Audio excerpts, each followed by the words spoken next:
Меня зовут Новиков Алексей Олегович, мне 24 года, я из Бреста, женат, один ребенок, в армии не служил, пин-код от карточки не скажу.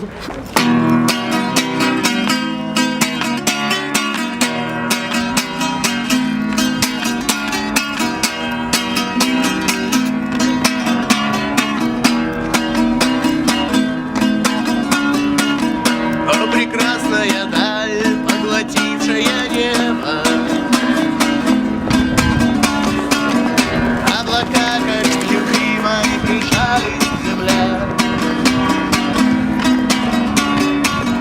Это я под простой, да не скошенной крышей. И я стану зеркалой, суперзвездой, много денег, машина. Ищем друг в друге тепло. Что Для всех людей, которые проходят по улице, потому что заинтересованы многие, не все выказывают как бы почтение, не всегда дают деньги, но все-таки для всех. Почему? Потому что когда у человека хорошее настроение, когда у человека плохое настроение, он все равно обращается к музыке. А в моем случае живая музыка, она всегда лучше, чем просто послушать где-то что-то на кассете, на диске. Зачем? Ну, во-первых, потому что мне хочется развиваться именно как музыканту, как творческой личности.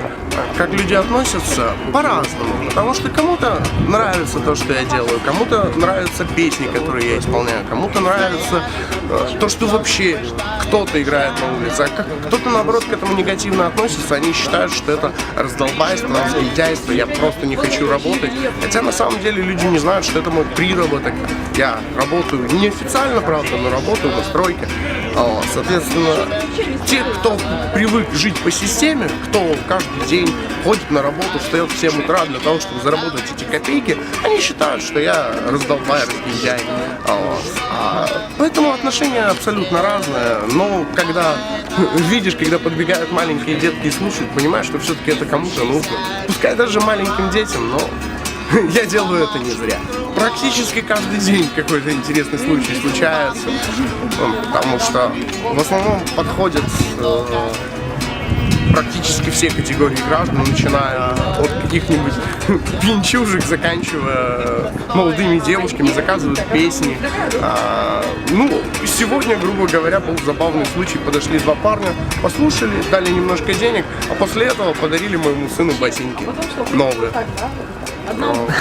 Довольно забавно, но факт остается фактом. Иногда кидают еду, там, сигареты, все что угодно. Я ни от чего не отказываюсь, не в моих правилах. Если дают, бери, бьют, беги. Вот и все.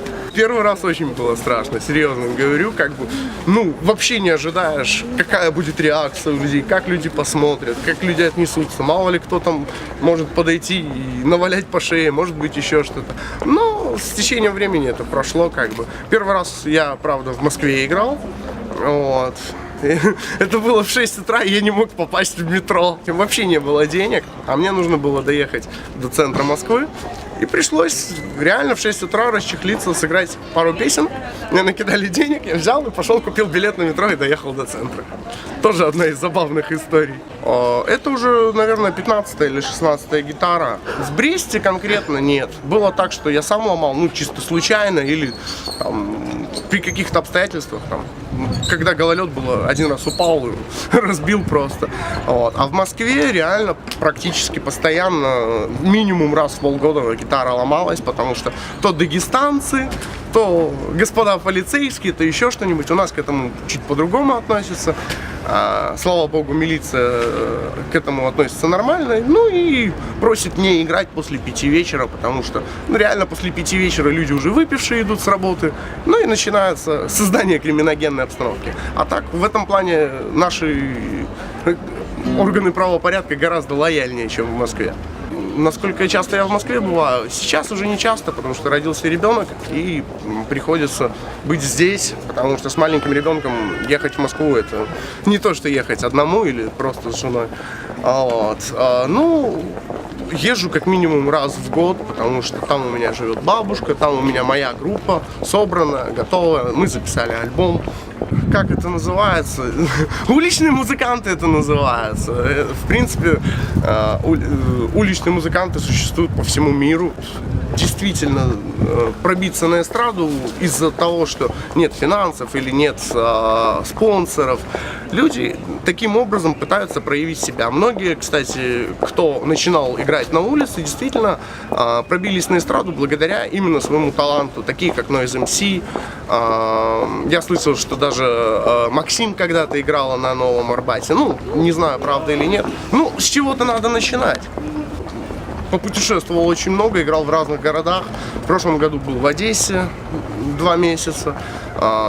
4 года в Москве прожил, в Питере был. Ну, объездил довольно много. И, в принципе, в Бресте самая приятная публика. Почему? Потому что, ну, реально более или менее адекватно к этому люди относятся. Просто в больших городах музыкантов очень много. И так как основная проблема у всех музыкантов это алкоголь, то музыканты, простояв 5-6 часов, они просто напиваются вдрызг, не перестают нормально играть и ведут себя, соответственно, неадекватно. И люди реагируют на них, соответственно, тоже неадекватно. Кому нравится, когда пьяный человек к тебе подходит и начинает просить у тебя денег? Естественно, никому это не нравится, но я стараюсь так не делать, поэтому ко мне никаких претензий. Как-то так. Напишу-ка песню о любви, только что-то струна. Не дай бог, да сломалось перо. Ты прости, может, в следующий раз, а сейчас пора.